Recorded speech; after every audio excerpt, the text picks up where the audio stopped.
उनको कौन बाप पढ़ाएगा? उनको तो अपनी रोजी रोटी की चिंता है, इसलिए उनको उनकी मातृभाषा में पढ़ाइए। अभी सवेरे कहा अश्विनी जी ने एक बात कि एक नगोगो की बात आ रही है और किसी और का नाम लिया, दो विचारधारा, क्या नाम था? हाँ, जो भी था, मुझे नाम भूलने की आदत है, माफ कीजिए, 84 बरस की हो गई हूँ तो कभी कभी भूल जाती हूँ। लेकिन उन्हें दो विचारधारा का, लेकिन नगोगो एक अच्छा साहित्यकार हो सकता है, दूसरा जो है वो अच्छा साहित्यकार हो सकता था, वो क्रांतिकारी नहीं था। नगोगो क्रांतिकारी था, उसने राज पलट दिया। भाषा, किसान की भाषा के बल पर भाषा जिंदा साहित्यकार नहीं रखता है, याद रखिए। साहित्यकार परिष्कृत करता है, भाषा रखता है बोलने वाला, मजदूर, किसान, हलवाहा, ये भाषा को जिंदा रखता है। हम लोग परिष्कार कर देंगे, लेकिन हम लोग भाषा को जिंदा नहीं रख सकते। भाषा वही गरीब आदमी रखता है, और गरीब आदमी अगर बोलना छोड़ देगा, क्यों छोड़ देता है गरीब आदमी भाषा बोलना? क्योंकि उसमें रोजगार नहीं मिलता है। इसलिए हर आदिवासी आपको द्विभाषी मिलेगा झारखंड में। एक वो अपनी भाषा बोलता है, एक वो संपर्क भाषा बोलता है। नगपुरिया है, नगपुरिया एरिया में नगपुरिया बोलता है, खोटा एरिया में खोटा बोलता है, हिंदी एरिया में हिंदी बोलता है, पंचपरगनिया में पंचपरगनिया बोलता है। यानी अपने इलाके की भाषा जो भी उसकी होती है उसको वो बोलता है और द्विभाषी बन जाता है। हर भाषा में एक संरक्षण की प्रवृत्ति होती है, एक परिवर्तन की। संरक्षण की प्रवृत्ति उसको अपनी भाषा को बचाए रखने की देती है, एक परिवर्तन की, सुविधा के अनुसार बदलने की देती है, वहाँ भाषा लुप्त होती है। परिवर्तन की हम विरोधी नहीं है, लेकिन जबरन अगर मजबूरी में हमें अपना विस्थापन करना पड़े, अपनी भाषा छोड़नी पड़े, ये गलत है। आज आदिवासियों की स्थिति ये हो गई है। मैं दलित और आदिवासी के बारे में बात करना चाहूँगी, जो फर्क में उसी में इसका विश्लेषण करूँगी। आदिवासी अपनी अस्तित्व को बचाने की लड़ाई लड़ रहा है, आदिवासी विस्थापित हो रहा है, आदिवासी अपनी संस्कृति को बचाने की बात कर रहा है, आदिवासी अपनी भाषा को बचाने की बात कर रहा है, आदिवासी पलायन कर रहा है, मजबूरी में पलायन कर रहा है, तरक्की के लिए नहीं पलायन कर रहा। चूंकि रोजगार नहीं है इसलिए यहाँ रिक्शा चला रहा है, इसलिए हमारे घरों में बर्तन मल रहा है, उनकी लड़कियाँ खाना बना रही हैं। आगे 60,000 लड़कियाँ हैं दिल्ली में, झारखंड से आई हुई। हमने 20,000 का, हम लोगों ने मिलकर वहाँ वासी जी और हम लोगों ने मिलकर 20,000 का पेश आउट किया। 60,000, आपको तो कुछ पता नहीं चलता। हम लोग तो इतनी संवेदनशील संस्कृति है, मैं ये कहूँगी, जिसको हम भारतीय संस्कृति कहते हैं, बहुत महान संस्कृति कहते हैं। ऐसी महान है कि हमको ये नहीं पता चलता है कि हमारा मलमूत्र हमारा एक आदमी ढो रहा है और हमको शर्म नहीं आती। हमारा मलमूत्र हम एक आदमी धो रहा है और हम बड़ा मजे से ढुलवा रहे हैं और हमको कोई शर्म नहीं। ये देश के लिए शर्म की बात है। इसलिए आज आदिवासी के लिए पलायन की समस्या है। आज आदिवासी की जो लिख रहा है वो अन्याय के खिलाफ लिख रहा है, अभाव के ऊपर लिख रहा है। आदिवासी अपनी मातृभाषा को बचाने के लिए लिख रहा है। आज एक असम का लेखक बोलता है, तुम्हें लेमा बोलने में शर्म नहीं आती? लेमा यानी बाहरी भाषा। आदिवासी किससे तंग है? घुसपैठ से, बहिरागतों की घुसपैठ से। मैं भीती बार की बात, कोई सांप्रदायिकता की बात नहीं कर रही हूँ, लेकिन भीती बारी की बात है। हजारीबाग पे झारखंड में आंदोलन चले, जयपाल सिंह ने आंदोलन चलाया अलग प्रदेश का उस समय। उसके बाद चला लोटा सोटा झोटा। क्यों चला? क्योंकि यहाँ से जाकर लोग उनकी औरतों को छीनने लगे, जो जंगल के सिपाही बन गए उनकी जमीनें डिमार्केशन में लेकर छीनने लगे, फसलों को उजाड़ने लगे, उनकी औरतों को छीनने लगे। खांसी में जाके ब्याह कर लेते हैं खांसी औरत से ताकि जमीन मिल जाए। ये तरीका, इसलिए लोग वहाँ का आदिवासी औरत के नाम संपत्ति करने से घबराता है। हालांकि बिटिया मुर्मू लड़ रही है, निर्मला पुत्र लड़ रही है।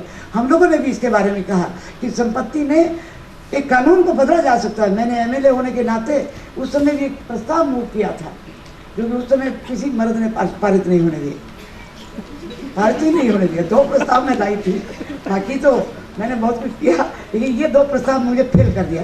बाद में हमारे लोगों को सुप्रीम कोर्ट जाके जीतना पड़ा कि औरत का हक, जब वो बच्चे का गार्जियन बनने का हक माँ को होना चाहिए, ये सुप्रीम कोर्ट पे जाके जीता। ये उसे नहीं आया। दूसरा था कि आदिवासी औरतों को भी संपत्ति में अधिकार दिया जाए। आज तक झारखंड की सरकार ने भी उसको पारित नहीं किया। इसको संशोधन के साथ लाया जा सकता था कि अगर आदिवासी औरत किसी नॉन आदिवासी से शादी करती है तो उसकी संपत्ति उसके साथ नहीं जाएगी, उसके बच्चों को जा सकती है, लेकिन उस मर्द को नहीं जाएगी, और मर्द की पहली औरत के बच्चों को नहीं जाएगी। अक्सर लोग पहली औरत देश में रखते हैं और झारखंड में आके दूसरी औरत कर लेते हैं।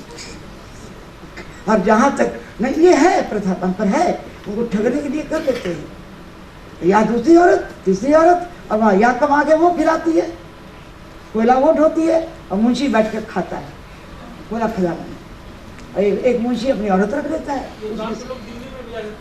अब दिल्ली में भी होने लगा है। तो ये सारी बातें मैं इसलिए दे रही हूँ कि इसको सुधारने के लिए उनकी तकलीफों को जानना पड़ेगा। अभी आपके बीच अभी एक सवाल आई, आपने कहा, ब्रह्मदेव जी ने कहा धरती हमें, आदिवासी पता नहीं कहाँ कहता होगा, भगवान ने धरती बनाई नहीं कहता है। आदिवासी की यहाँ अलग अलग आस्थाएं हैं, जितने वो कबीले हैं उतनी उनकी आस्थाएं हैं। नॉर्थ ईस्ट की अलग आस्थाएं हैं, झारखंड की अलग आस्थाएं हैं, समुद्र के देश के किनारे जो बसते हैं उन आदिवासियों की अलग आस्थाएं हैं। लेकिन जहाँ पानी ज़्यादा है वहाँ धरती समुद्र से निकलती है उनकी मिथकों में। और आपको बात जान के हैरानी होगी, दुनिया में किसी धर्म ने पृथ्वी को गोल नहीं कहा, गैलीलियो को तो सजा ही दी गई। लेकिन आदिवासी मिथक में, संथाली मिथक में धरती गोल है और धरती केचुआ बनाता है, भगवान नहीं बनाता है। पिल्चू बूढ़ी पिल्चू बूढ़ा कल्पना करते हैं कि धरती बनाई जाए। पिल्चू बूढ़ी पिल्चू बूढ़ा भगवान नहीं है, मनुष्य है। बूढ़ा वहाँ मनुष्य पुरुष को कहते हैं, बूढ़ी औरत को, बूढ़ी वो बूढ़ी नहीं, यानी शब्द का वो बनाता है। और केचुआ जब निकलता है, कछुए से बोलता है तो मिट्टी बह जाती है, चिड़िया को बोलता है चोंच में थोड़ी आई वो बह गई, तो आखिर वो बोलते हैं केचुआ। केचुआ तो अपने में मिट्टी होता है, तो सब वो आटा गूंद के फिर थाली में लगाते हैं, उसको रखते हैं तो धरती गोल हो जाती है। यानी उनकी कल्पना में धरती गोल थी। अब ये कोई साइंटिस्ट से पूछ लीजिए, इतिहास में जाइए, अब आदिवासियों ने ये कहा, यह कहीं नहीं लिखेगा, वो भले गिलीलियों की बात करेगा लेकिन इनकी बात को नहीं खोजने जाएगा। तो हर जगह कार्बी साहित्य में धरती नाप के बनी, वो भी आटा गूंद के बनती है, मिट्टी गूंद के, हर जगह मिट्टी प्रधान है धरती के बनने में। मिट्टी लाई गई तब धरती बनेगी, यानी मिट्टी प्रधान है, भगवान प्रधान नहीं। तो ये एक साइंटिफिक सोच है। आप उनके मिथकों में जाइए, उनका दृष्टिकोण। आदिवासी में सूर्य स्त्री है पूरे पूर्वोत्तर में, आपके यहाँ स्त्री सूर्य पुरुष है, यानी शक्ति का प्रतीक पुरुष है। यह मानसिकता का फर्क है, दृष्टिकोण का फर्क है। उनके यहाँ शक्तिशाली कौन है? औरत, सूर्य। आपके यहाँ शक्तिशाली पुरुष है, तो ये मानसिकता का फर्क है। तो ये दो दृष्टिकोण। वहाँ पृथ्वी कभी माँ बन के चलती है तो आकाश कभी पिता बन के चलता है, कभी प्रेमी बन के चलता है। पृथ्वी नीचे से आकाश को मिलने जाती है अपने प्रेमी को, रास्ते में सूरज और चंद्र उसे मिल जाते हैं और लिपट जाते हैं। वो शर्मा के खड़ी हो गई तो वहाँ पहाड़ बन गया, जहाँ से उठी थी वो घाटी बन गई। ये उनकी कल्पनाएं हैं, कितनी उदात्त कल्पनाएं हैं। उन कल्पनाओं के पीछे पड़िए। अभी मैं एक बात कह के जरूर ध्यान दिलाना चाहूँगी। सवेरे वो जो महाराष्ट्र के बोल रहे थे भर साहब कि देवी उन्हें अनाज बांटती है। इसको देवी को देवी के अर्थ में नहीं लेना चाहिए आपको। देवी शब्द आपने दिया है, उनका मूल शब्द नहीं है देवी देवता। संथाली में पहले ठाकुर बोलते थे, अभी दूसरा शब्द आ गए हैं। मूल शब्द नहीं है देवी देवता, ये आप लोगों ने देवी देवता बना दिए, दे दिए, संसर्ग में आके सीख गए हैं। उनका जो अभिप्राय था कि एक बीज बैंक क्रिएट होता था गांव में, एक केंद्र में, और वो उससे हर फसल के समय बीज ले जाते थे सारे गांव वाले और रोपते थे। वो कोई धार्मिक नहीं, धर्म तो नाम ही नहीं है आदिवासी संस्कृति में, आपने दिया ना। वहाँ आस्था है, विश्वास है। इसलिए भ्रम फैलाने वाले लोग कौन फैला रहे मैं नहीं जानती। आदिवासी भ्रम नहीं फैला रहा। आदिवासी निश्चित है कि उसको क्या करना है। और आदिवासी, माफ कीजिएगा, पक्षपात मत कीजिएगा। मैं कहना चाहूँगी ये स्त्री पुरुषों के पक्षपात नहीं होने चाहिए समय के मामले में। पक्षपात नहीं होना चाहिए। मैं घड़ी देख रही थी।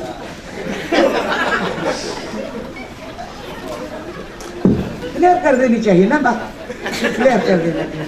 यानी अब मैं ज़्यादा समय नहीं लूँगी, मैं एक दो बातें और कह के, क्योंकि मैं अब साहित्य पर बोलने नहीं जा रही। हालांकि साहित्य इतना लिखा है, आप यही झारखंड में 100 राइटर्स के तो मैं नाम बता दूँ जिन्होंने इतनी अच्छी अच्छी कहानियाँ लिखी हैं। झारखंड में इतने अच्छे अच्छे कवि हैं। महाराष्ट्र की आप पढ़िए, आपने महाराष्ट्र का सुना, कितनी उदात्त। महाराष्ट्र में सम्मेलन आदिवासियों के आज से 20 वर्ष पहले होने शुरू हुए थे। और दलित आदिवासी में जो भेद मैं बताना चाहती हूँ, ये बड़ा भ्रम है। दलित आदिवासी की दो चीज़ें एक है, हिंदुओं की नज़र में दोनों नीचे हैं, दोनों निम्न हैं। हिंदुओं की नज़र में दोनों अछूत हैं। लेकिन आदिवासी के पास अपनी संस्कृति है, अपनी भाषा है, अपनी सामूहिकता है, अपनी जीवन शैली है, अपना आत्मसम्मान है। अभी उसको हीन भावना से भरा जा रहा है, जिसके खिलाफ पूर्वोत्तर का लेकर लिख रहा है। हमें सफेद चौकों में सिखाया गया अपनी सभ्यता से नफरत करना, और वो दिख रहा है कभी तो लिख रहा है, लिख रहा है लड़े युद्ध, लिख रहा है वहाँ का कवि, लिख रहा है झारखंड का कवि। सिखाया गया, अब वो नहीं सीखने वाला है, क्योंकि वहाँ पर मातृ सत्ता कायम है। ईसाईयत होते हुए भी मेघालय में मातृ सत्ता कायम है। उन्होंने अपनी सभ्यता नहीं छोड़ी। संस्कृति 5000 साल की संस्कृति को आदिवासियों ने बचाए रखा। आप तो 200 साल की संस्कृति नहीं बचा सके, अंग्रेजों से प्रभावित होकर उन्हीं की राह में चले गए। तो इसलिए संस्कृति जहाँ से बचाने की बात है, उनकी वाचिक संस्कृति है। उन्होंने ये 1905 में पहली बार हाफमैन और खान ने ये इकट्ठा किया, जो आप बता चुके। मैं उसको रिपीट नहीं करूँगी, क्योंकि बहुत अच्छी तरह ब्यौरा दे दिया है रनेंद्र जी ने उसका, मैंने भी उसको लिखा था, लेकिन बहुत पूरा साहित्य विकसित हुआ है। लेकिन मैं एक बात आपसे कहना चाहूँगी, समायोजन का बहुत बड़ा खतरा है आदिवासियों को। दलित के पास कुछ भी नहीं, उसके पास जमीन भी नहीं, अपनी भाषा भी नहीं। वो वही भाषा बोलता है जो उस क्षेत्र में भाषा बोली जाती है। वो वही पर्व मनाता है जो हिंदुओं के हैं। वो हिंदुओं का एक त्याज्य अंग है, अछूत किया गया अंग है। उसको मनुष्यता का दर्जा पाना है। उसको मनुष्य भी नहीं मानते हिंदू, इसलिए उसको मनुष्यता का दर्जा पाना है। उसको संस्कृति भी अपनी नई बनानी है। श्रमण संस्कृति आज बना रहा है, वो बुद्ध की संस्कृति को बना रहा है, श्रमण संस्कृति। उसको भाषा भी अपनी चुननी है। हालांकि वो उड़ी खड़ी भाषा में लिखता है, और दलित सत्य को मंजूर हो रहा है आज, और छत मार के आपको मंजूर करना पड़ रहा है। जितना भी आप खोजते रहिए उसमें कला, वस्तु को देखिए, आदिवासी की चीज़ों में वस्तु खोजिए, दलित की चीज़ों में वस्तु खोजिए, उसके बाद कला तो अपने आप आ जाएगी। आपके पास 5000 की शिक्षा है, उसके पास तो 150 वर्ष की शिक्षा है, सीख जाएगा, वो सब लिखना सीख जाएगा। लेकिन कला पर ध्यान पहले नहीं देना होगा। स्वागत तो कीजिए उनका लिखा हुआ। आज पूरा दक्षिण में चले जाइए, एक भी आदिवासी अपनी भाषा में नहीं लिखता है। सब समायोजन हो गया, सब समायोजन हो गया दक्षिण में। सब आदिवासी बोलता तो है, लिखता नहीं। चारों स्टेट्स में कोंकणी जरूर लिखता है गोवा में, लेकिन तमिल में, तेलुगु में, मैं चारों प्रदेशों का हमने सम्मेलन करवाया हम्पी यूनिवर्सिटी में। सब लोग या अंग्रेजी में लिख के लाए, कुछ लोग हिंदी में लिख के लाए, और कुछ लोग अपनी भाषा में लाए जिनका अनुवाद किया गया। मैं अपनी भाषा में तेलुगु, तमिल, मलयालम, कोई भी अपनी निजी भाषा में नहीं लिखा।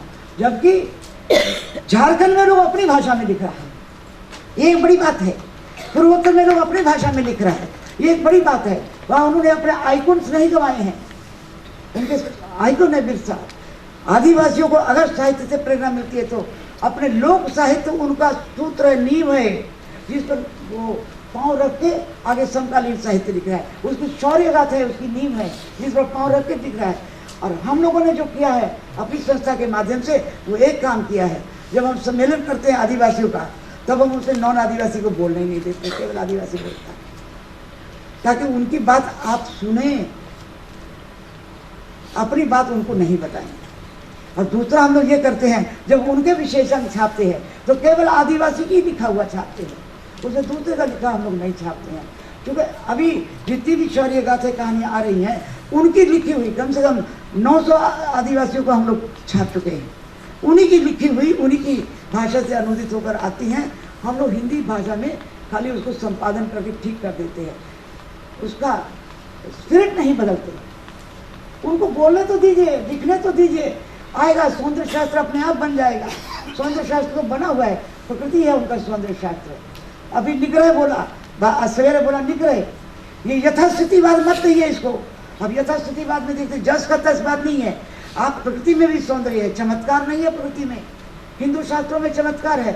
आदिवासी के पास कोई शास्त्र नहीं है, कोई मंदिर नहीं है, कोई ईश्वर नहीं है, कोई भाग्य नहीं है, कोई भगवान नहीं है। उनके पास प्रकृति है, मनुष्य है, और मनुष्य की जीने की शैली है, बोलने की शैली है, जिंदा रहने की शैली है, सहयोग की शैली है। वहाँ आप बीमार पड़ जाते हैं तो आपका खेत, आपका पड़ोसी जोत के आपको पैसा दे जाएगा, भले शहरों में ना देता हो। लेकिन दूर दराज के गाँव में आज भी वो आदिवासियों में सिस्टम लागू है कि वो आपका खेत जोतेगा।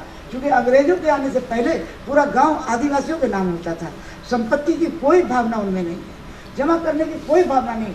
अभी भले मधुकोड़ा पैदा कर दिया आपने, वो अपने पैदा नहीं हुआ है, उसको बनाया गया है प्रलोभन देकर।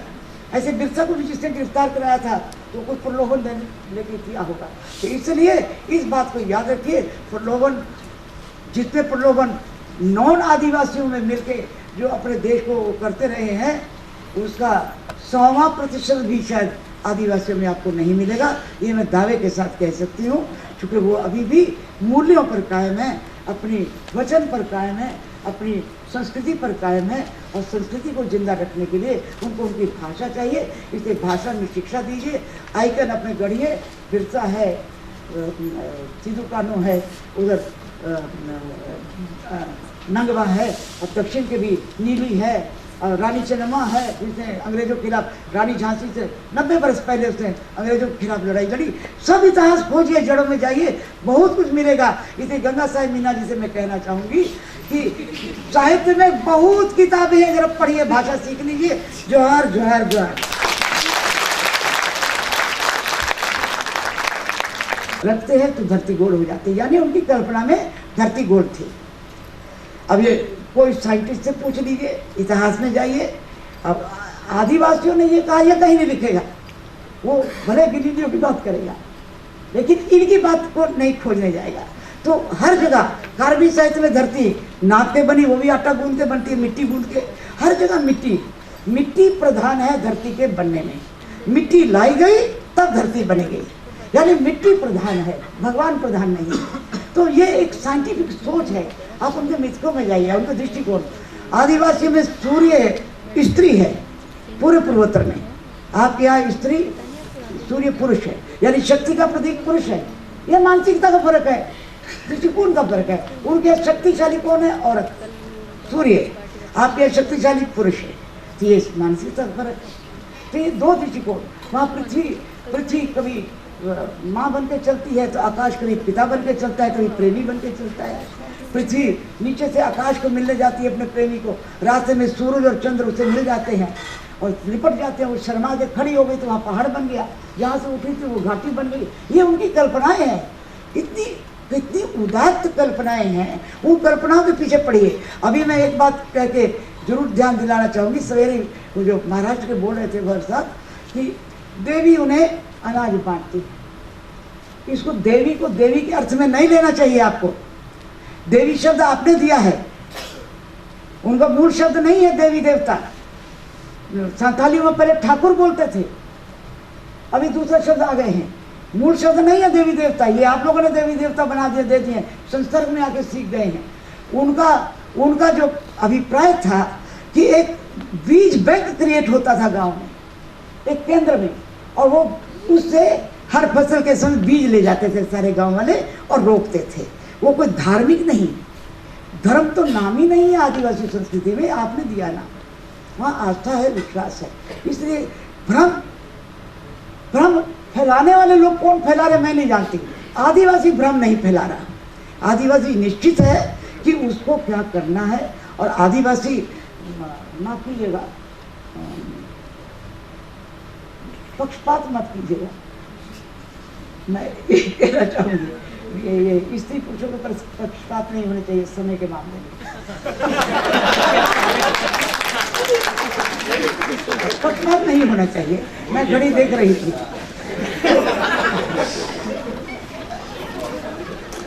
क्लियर कर देनी चाहिए ना बात, क्लियर कर देना चाहिए।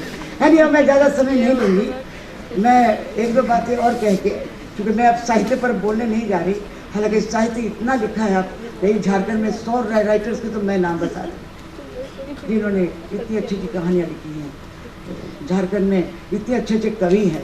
महाराष्ट्र की आप पढ़िए, आपने महाराष्ट्र का सुना कितनी उदात्त। महाराष्ट्र में सम्मेलन आदिवासियों के आज से 20 वर्ष पहले होने शुरू हुए थे। और दलित आदिवासी में जो भेद मैं बताना चाहती हूँ, ये बड़ा भ्रम है। दलित आदिवासी की दो चीज़ें एक है, हिंदुओं की नज़र में दोनों नीचे हैं, दोनों निम्न हैं। हिंदुओं की नज़र में दोनों अछूत हैं। लेकिन आदिवासी के पास अपनी संस्कृति है, अपनी भाषा है, अपनी सामूहिकता है, अपनी जीवन शैली है, अपना आत्मसम्मान है। अभी उसको हीन भावना से भरा जा रहा है, जिसके खिलाफ पूर्वोत्तर का लेकर लिख रहा है। हमें सफेद चौकों में सिखाया गया अपनी सभ्यता से नफरत करना, और वो दिख रहा है कभी तो लिख रहा है वो लड़े युद्ध लिख रहा है, वहाँ का कवि लिख रहा है, झारखंड का कवि सिखाया गया। अब वो नहीं सीखने वाला है, क्योंकि वहाँ पर मातृ सत्ता कायम है। ईसाईयत होते हुए भी मेघालय में मातृ सत्ता कायम है। उन्होंने अपनी सभ्यता नहीं छोड़ी। संस्कृति 5000 साल की संस्कृति को आदिवासियों ने बचाए रखा। आप तो 200 साल की संस्कृति नहीं बचा सके, अंग्रेजों से प्रभावित होकर उन्हीं की राह में चले गए। तो इसलिए संस्कृति जहाँ से बचाने की बात है, उनकी वाचिक संस्कृति है। उन्होंने ये 1905 में पहली बार हाफमैन और खान ने ये इकट्ठा किया, जो आप बता चुके। मैं उसको रिपीट नहीं करूँगी, क्योंकि बहुत अच्छी तरह ब्यौरा दे दिया है रनेंद्र जी ने उसका। मैंने भी उसको लिखा था, लेकिन बहुत पूरा साहित्य विकसित हुआ है। लेकिन मैं एक बात आपसे कहना चाहूँगी, समायोजन का बहुत बड़ा खतरा है आदिवासियों को। दलित के पास कुछ भी नहीं, उसके पास जमीन भी नहीं, अपनी भाषा भी नहीं। वो वही भाषा बोलता है जो उस क्षेत्र में भाषा बोली जाती है। वो वही पर्व मनाता है जो हिंदुओं के हैं। वो हिंदुओं का एक त्याज्य अंग है, अछूत किया गया अंग है। उसको मनुष्यता का दर्जा पाना है। उसको मनुष्य भी नहीं मानते हिंदू, इसलिए उसको मनुष्यता का दर्जा पाना है। उसको संस्कृति भी अपनी नई बनानी है। श्रमण संस्कृति आज बना रहा है, वो बुद्ध की संस्कृति को बना रहा है, श्रमण संस्कृति। उसको भाषा भी अपनी चुननी है। हालांकि वो उड़ी खड़ी भाषा में लिखता है, और दलित सत्य को मंजूर हो रहा है आज। और छत मार के आपको मंजूर करना पड़ रहा है। जितना भी आप खोजते रहिए उसमें कला, वस्तु को देखिए, आदिवासी की चीज़ों में वस्तु खोजिए, दलित की चीज़ों में वस्तु खोजिए, उसके पास कला तो अपने आप आ जाएगी। आपके पास 5000 की शिक्षा है, उसके पास तो 150 वर्ष की शिक्षा है। सीख जाएगा, वो सब लिखना सीख जाएगा, लेकिन कला पर ध्यान पहले नहीं देना होगा। स्वागत तो कीजिए उनका लिखा हुआ। आज पूरा दक्षिण में चले जाइए, एक भी आदिवासी अपनी भाषा में नहीं लिखता है। सब समायोजन हो गया, सब समायोजन हो गया दक्षिण में। सब आदिवासी बोलता तो है, लिखता नहीं। चारों स्टेट्स में कोंकणी जरूर लिखता है गोवा में, लेकिन तमिल में, तेलुगु में, मैं चारों प्रदेशों का हमने सम्मेलन करवाया हम्पी यूनिवर्सिटी में। सब लोग या अंग्रेजी में लिख के लाए, कुछ लोग हिंदी में लिख के लाए, और कुछ लोग अपनी भाषा में लाए जिनका अनुवाद किया गया। या अपनी भाषा में तेलुगु, तमिल, मलयालम, कोई भी अपनी निजी भाषा में नहीं लिखा। जबकि झारखंड में लोग अपनी भाषा में लिख रहा है, ये एक बड़ी बात है। पूर्वोत्तर में लोग अपनी भाषा में लिख रहा है, ये एक बड़ी बात है। वहाँ उन्होंने अपने आइकॉन्स नहीं गंवाए हैं, उनके आइकॉन है बिरसा। आदिवासियों को अगर साहित्य से प्रेरणा मिलती है तो अपने लोक साहित्य उनका सूत्र है, नींव है, जिस पर वो पाँव रख के आगे समकालीन साहित्य लिख रहा है। उसकी शौर्य गाथा है, उसकी नींव है, जिस पर पाँव रख के लिख रहा है। और हम लोगों ने जो किया है अपनी संस्था के माध्यम से, वो एक काम किया है। जब हम सम्मेलन करते हैं आदिवासियों का, तब हम उनसे नॉन आदिवासी को बोलने नहीं देते, केवल आदिवासी बोलता है, ताकि उनकी बात आप सुने,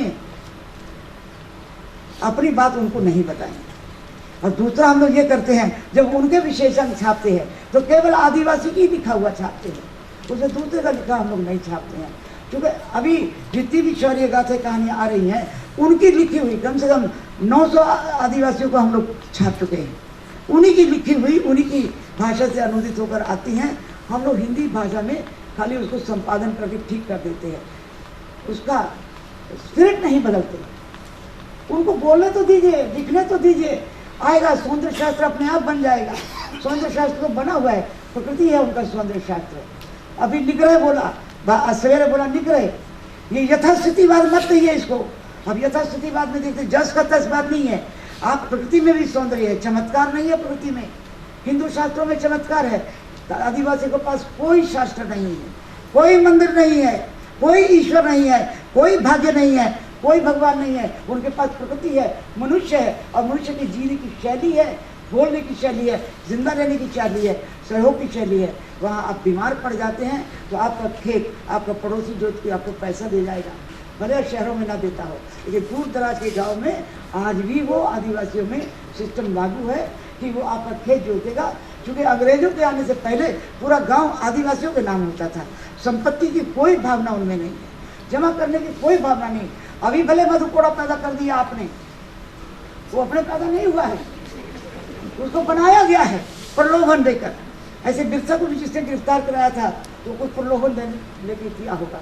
तो इसलिए इस बात को याद रखिए, प्रलोभन, जितने प्रलोभन नॉन आदिवासियों में मिलके जो अपने देश को करते रहे हैं, उसका 100% भी शायद आदिवासियों में आपको नहीं मिलेगा। ये मैं दावे के साथ कह सकती हूँ, क्योंकि वो अभी भी मूल्यों पर कायम है, अपनी वचन पर कायम है, अपनी संस्कृति पर कायम है। और संस्कृति को जिंदा रखने के लिए उनको उनकी भाषा चाहिए, इसलिए भाषा में शिक्षा दीजिए। आइकन अपने गढ़िए, बिरसा है, सिद्धू कान्हू है, उधर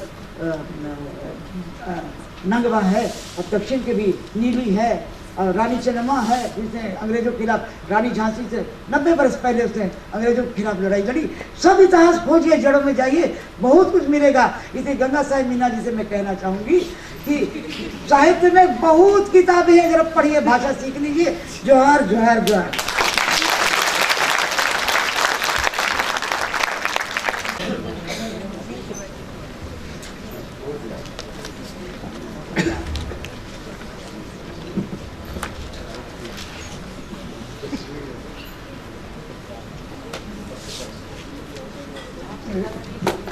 अभी 3 वक्ता हैं और संजीव जी से कुछ लोग 2 सवाल आया है उससे,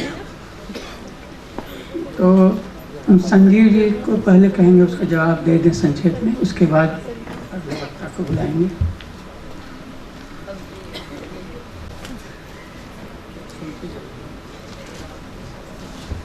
कुछ बातें ऐसी हैं जो बहुत ज़्यादा विशद रूप में अगर जाया जाए तो शायद उसका इंटरप्रेशन हो सके।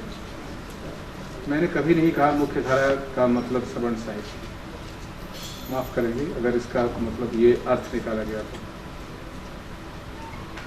दूसरी बात है कि साहित्य में प्रवृत्तियों के आधार पर तो हमेशा से ही नामकरण होते रहे हैं। अब 20 वर्षों से यह प्रवृत्ति यानी दलित महत्वपूर्ण है, तो यही साहित्य की मुख्य धारा नहीं हुई क्या? नहीं। साहित्य की मुख्य धारा का मतलब हुआ जो कॉमन सेंस है, जो सब लिखते हैं और एक चैनल में जो चीज़ें आ रही हैं उसमें इनका दुख दर्द भी आ रहा है, उनका दुख दर्द भी आ रहा है, और वो सारा कुछ मिल करके एक भाषा के माध्यम से, एक लिपि के माध्यम से तो आ रहा है। तो मुख्य धारा का मतलब है हिंदी साहित्य। ये सवर्ण साहित्य नहीं है, न ही ये दलित साहित्य है। ये सब एक तरह से एक मिला जुला स्वरूप है, और इसको किसी अभी वर्गीकरण में बांटना ठीक नहीं है। एक बात और कही है मैडम ने कि धूमिल निसंदेह बड़े कवि थे, किंतु उनके बहुत से प्रतीक स्त्री विरोधी हैं। बिल्कुल सही, आप बिल्कुल सही हैं। जैसे कि मैंने जिसकी पूंछ उठाई है उसे मादा पाया है, आज हम इसको खारिज करते हैं। एक समय विशेष होता है जबकि आदमी इस चैनता या उसकी परिभाषा को अपने ढंग से करता है, यानी एक मूल्य था जबकि अपने ढंग से उन्होंने किया था कि पुरुषार्थ ये होता है, इस चेत पे ये होती है।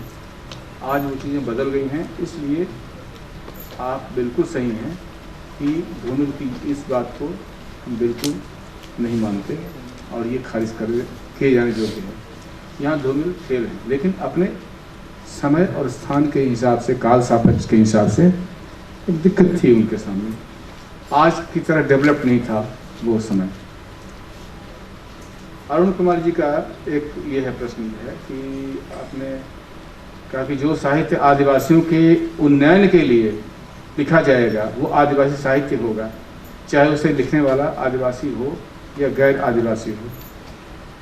ये जानना चाहते हैं कि उन्नयन की कसौटी क्या है और इसे कौन तय करेगा। ये बहुत ही क्लियर कट बात कैसे उलझ गई उनके दिमाग में, मेरे समझ नहीं आता। जिसमें हम मान सम्मान के साथ वो आदमी जिंदा है, जीने की जो न्यूनतम शर्त अपने लिए हमने रखी है वो उसके लिए है। तो उन्नयन का मतलब हुआ, तो उन्नयन का मतलब डेवलपमेंट, विकास। इसमें कोई फर्क नहीं होना चाहिए आदिवासी और गैर आदिवासी में। और इसीलिए उसके डेवलपमेंट के लिए जब उसको हम एक मान रहे हैं, मैंने अंत तक भी कहा कि हम कभी भी आदिवासियों को और नॉन आदिवासियों को अलग अलग करके नहीं देख रहे हैं। मुझे लगता है पूरा का पूरा टोटल एक है। मेरी अपनी अवधारणा गलत हो सकती है, मैं इस पर बहस के लिए तैयार हो सकता हूँ। तो डेवलपमेंट इन टोटो सबके सामूहिक विकास के लिए जो बात है, उसी बात को मैं कह रहा था।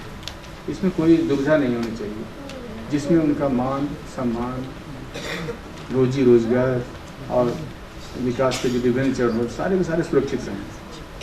और ये साहित्य आदिवासी भी लिख सकता है और नॉन आदिवासी भी, जिससे होता हो वही आदिवासी साहित्य।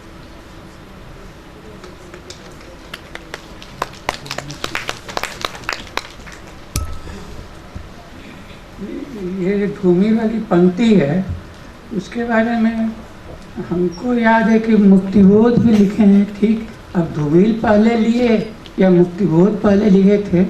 एक लंबी कविता मुक्तिबोध की भी आई है, वो जिसकी तूच उठाई मादा निकला, वो एक अलग संदर्भ में पूरा था। खैर, ये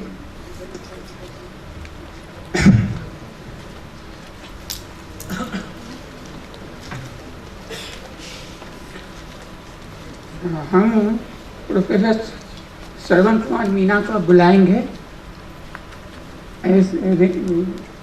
रमिका जी के समय में संवेदना और संवेदनहीनता की बात कुछ हुई थी, और डॉक्टर रामदयाल मुंडा को भी हम लोगों ने कई बार यहाँ पर याद किया है। उनसे जुड़ी एक घटना हम बताना चाहते हैं आपको। रामदयाल मुंडा से एक इंटरव्यू बातचीत के क्रम में उन्होंने बताया कि जब वो मैट्रिक में पढ़ते थे या उससे पास किए थे, तो उनके पिछले हिस्से में एक घाव हो गया, छोटा सा घाव था, वो धीरे धीरे बड़ा हो गया। उसके बाद इलाज के लिए कहाँ जाते, सदर हॉस्पिटल रांची था उस समय, वहाँ गए, वहाँ ले जाया गया उसको। तो बोला डॉक्टर कि इसको साफ करना होगा, चीरना होगा।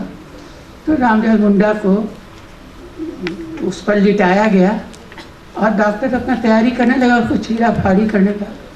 तो जो कंपाउंडर था बोला कि सर इसको यहाँ पर शून्य करने का सुई नहीं दीजिएगा।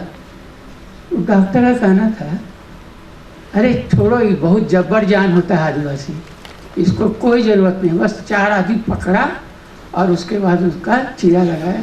ये रामदयाल मुंडा हमको अपना संस्मरण सुना रहे थे। वो आपसे हम शेयर किए इसलिए कि अभी भी आदिवासी समाज के बारे में हमारा ये सभ्य समाज कितना संवेदनहीन है, उसको आप समझ सकें। खैर, अब प्रोफेसर श्रवण कुमार मीना को जो राजस्थान से आए हैं, उनको बुलाते हैं।